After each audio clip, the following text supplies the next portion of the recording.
Bertemu Kapolda NTT, Nono sang bocah juara sempoa dunia ingin jadi polisi.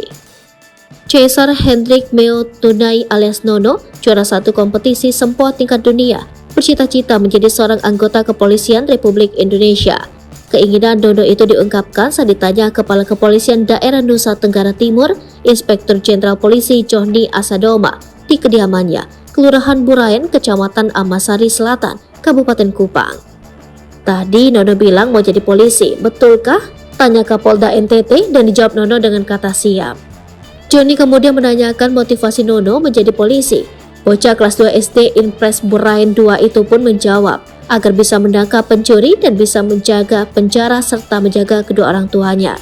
Jawaban Nono itu disambut dengan hangat oleh Kapolda NTT dan jajarannya.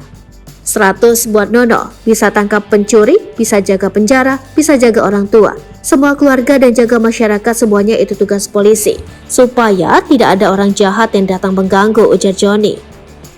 Orang nomor 1 di jajaran Polda NTT ini pun mengajak semuanya mendoakan langkah Nono agar menjadi orang yang hebat. Ketika ditanya lagi, Nono mengaku memiliki 3 cita-cita, yakni ingin seperti pria terkaya di dunia Elon Musk, tentara, dan polisi.